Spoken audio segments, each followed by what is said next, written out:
But when I saw this particular story, I was just laughing. Rather, the video, it was really funny. So now a core member has been lamenting after being sent to a secondary school with students that cannot speak good English. Now the core member in the video shared that he was heard asking the students about the principal and vice principal. Now the student who couldn't respond in clear English repeatedly said no English. Now the NYC core member eventually figured out a way to pass on his message. We have a video for this story. No, I was asking the principal. I was asking for the principal. The principal don't come. Yes. Eh? No English. No English. I don't understand Hausa now. Okay, what I'm saying is, what I'm saying is, I said principal. Shebi, this is principal office. His principal don't come. Who they here? Principal. Okay, this is principal. But he never come. Vice principal. Okay, principal dey here. But he never come. She never come. Yes. You get her number. Number where is she? No number. You are in what class? GS3.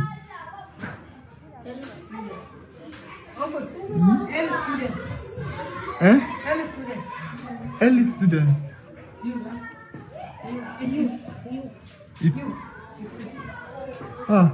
Remember. I want principal number. Phone number. Oh yeah, let me look for him. Oh yeah, thank you. In as much as this video seems funny, it is not actually. It is very annoying, and it's just annoying. It's just sad, because this is like the cases of so many public schools out there that the students are supposedly in school and they're actually not being taught with English. Most of them are actually being taught with either Igbo or they cannot speak the English, and they are in school. I know my mom used to make a joke that when they were growing up, they not teach them with English, teach them with vernacular. And I mean, they are in school to learn. I think one said is in GS3, and in GS3, and you don't know, you can't speak English. You see, this particular topic here, I was still thinking of how we're going to infuse it on the show, because I experienced it yesterday. So you know, students are on holiday, but they have this extra summer class that they do, and then I was passing by a classroom of children about 5 years to 7 years, and they were being taught in Yoruba. And then I heard some people saying that, oh, that's how they teach them here, that they hardly hear them speak English to the students, that they're always speaking Yoruba. And in my mind, I'm thinking, okay, what could be... I was trying not to be judgmental, because I really do not know the basic story. Maybe it's coincidental that the people that passed there at that time were passing when they were having Yoruba classes, and I also passed when we were having Yoruba classes. But from what I'm seeing now, it explains a lot. It explains why a lot of secondary school students cannot communicate effectively. They can't even you can ask a secondary school student that just passed out to write a letter. You can ask them to create a sentence and be clear and precise with it, like straightforward. Okay, this is what I aim to communicate. And just has me wondering what they learn in school. I mean, I've even experienced it with some private schools that you wonder, is this what you went to learn in school? My kid sister, luckily she grew up, we were older, we have gone to school, and we've learned a lot. We've even relearned, because when I left secondary school, I went to a journalism school, and then I realized that some English I was taught in school was bad. It wasn't the correct English. So when she says that, I correct her, until I now realize that it's even very bad, because she now throws E for she, it for E, they for was for then, and I'm like, okay, what is going on? I had to go and see the English teacher, and then when I met the English teacher, I understood perfectly because the English teacher was not very coherent with her English. It was a she, they, them, bars, those kind of English. I'm like, okay, we have people that went to education schools to become teachers. What are the screening that you can't tell me that you are an English teacher and you cannot speak English fluently? Yeah. You cannot speak English fluently. What are you supposed to come and teach the student? Same thing with this phonetics that they are always teaching Accent, students in school. British accent. My name is, nobody talks like that. Why would you encourage students to talk like that? The idea of phonetics is learning how to pronounce the word correctly, not adding rhythms and rhymes to it. Who send you message? Teach them that R is R, A is I, B is B.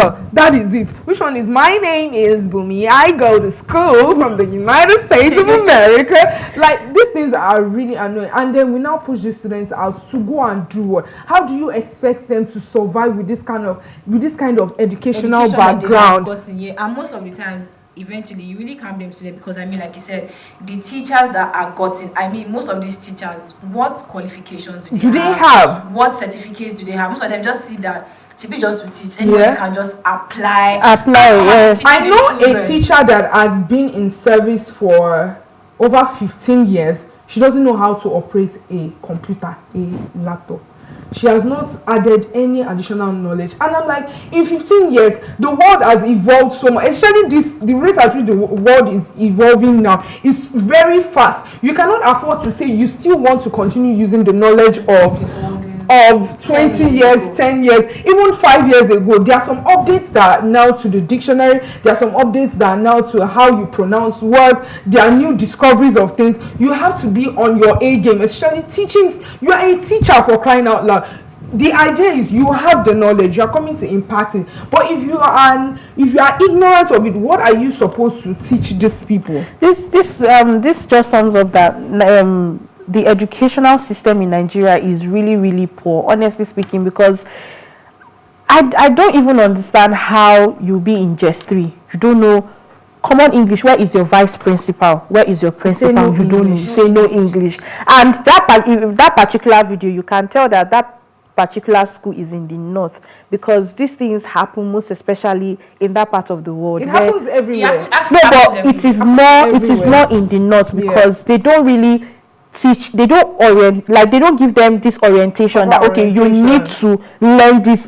I mean basic, not necessarily just basic English. Like, I'm not saying they should not learn their mother tongue, but I mean, I know there was a state government at a point that did a basic teachers test for like some teachers, and they like, feel woefully. And I'm like, what knowledge do you want to pass on to the people you're supposedly teaching if you yourself don't have it? But so generally we just have to do better. Yeah, and this school I just heard is at Kaduna of all places. I mean, my only it's just so very sad is that, I mean, if that's the only thing you are able to do for that your 1 year in that school, impact knowledge. Yeah, true. It's going to be really tough. It's going to be very tough. Yeah, if he decides to take it on by himself, because this goes a long way. This needs more than one hand. And why would you even send a copper? That's what NYC. That's what they do. No, that's what they do. That's what they do.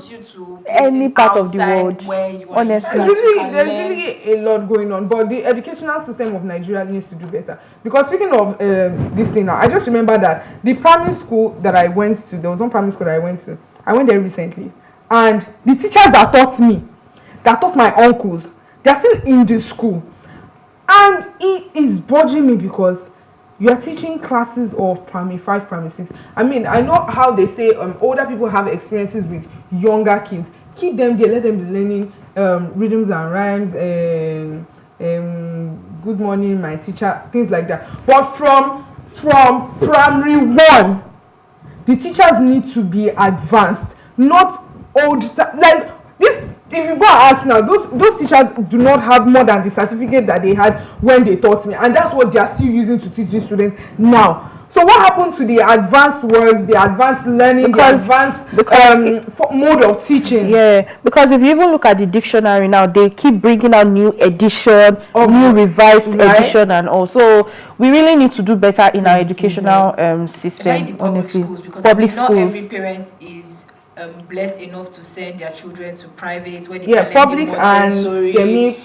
So these public Semi-private. schools, we have people that anybody that wants to be a teacher, I'm like, I can't work in a public school because they won't pay. But we actually need to screen the kind of teachers that we Teachers, actually yeah. send to these public schools, especially Yeah. because that's where you have the children of the less privileged and less Privileged, unfortunate, and they're still going to be part of the society.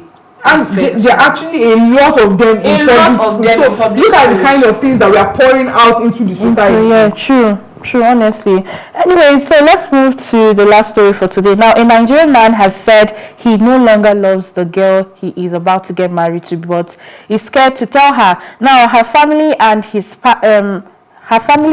pastor. Now, taking to Facebook, he wrote, "Please help, please house, help a brother. I'm dying slowly. I started a relationship with this girl which I earlier loved and feel for her to the extent we are about getting married. Now that we are about getting married, I don't just know what it is that I don't love her anymore, but I don't actually want to disappoint her people because they received me happily, and I don't want to disappoint my relatives and my pastor by disengaging this marriage. Now, though everything has been put in place for the marriage to take place, but deep in me, I don't want to get married to her again. The love I had for her earlier has disappeared." That's what he said. That he does not love her anymore. I feel you should say. You cannot say because I don't know what the situation is. But what I'm going to say for now is, Uncle, please tell her, because it's better to end it now before people have started the forever journey than for you to now enter inside and one thing leads to another. Either you, because when you say you don't love somebody anymore, it's going to be obvious in the way you do things, and before the girl start thinking that okay, oh, this is what's going on, and start having a spiral thought of could this be, could it not be, is best. It's going to be hard, yes, because I mean you have invited everybody, you've made preparations, but please Just call off the wedding. So, in my own opinion, I feel like calling off the wedding should be secondary for now. Preparing for a wedding, planning a wedding can be sometimes stressful and will make you have a rethink. Do I really want to do this? Agreed. Do I really love this person? Cold feet. I think at this moment, what they need to do, both of them, take a break from planning the wedding. Go on a very small vacation, you and I. Disassociate from any plan. Even if tailor is with your clothes and you are supposed to communicate to the vendor or anything, put it on hold for at least a week. You and your fiancé go on a vacation, a mini vacation. It doesn't have to cost too much, but somewhere that you guys have time for yourself, and then do the things you used to love doing, and then see what changes. If nothing changes, it means there is no feeling there again. But if you are able to reignite a fire, just know that it's the wedding stress. Because wedding stress makes a lot of people have cold feet. That's why they get to the altar sometimes, you just think, no, I can't do this. They run away. Some people disappear right before the wedding. It's because of a lot of stress. Maybe in the plan of planning this wedding, in the process of planning this wedding, he's still going to work. He still has to attend to so many things. Family is dragging here. Family is dragging there. Especially if he's the one that is taking up the burden of the overall expenses. It's going to be a lot for him, and he will just start seeing the woman in another way. Just be like, why are you just useless? Like, why can't you, if it's that you had so and so thing, you would have been able to help me more, you'll be able to this thing would not be too difficult. Things like that put different thoughts in your head, and you just go like, do I really want to do it? Meanwhile, the girl is still doing what she used to do back then that made him love her. She's still the same person, nothing has changed. It's just that circumstances are beginning to affect his thoughts and make him feel like, I can't do this again. So that's really my own opinion. Go on a small vacation. It's not, you know, What is the diamond? that's why I say small. There are vacations that are just, you don't even need to leave your house. You guys just be there, do Netflix and chill. Abstain from planning the wedding for a while. Put it on hold.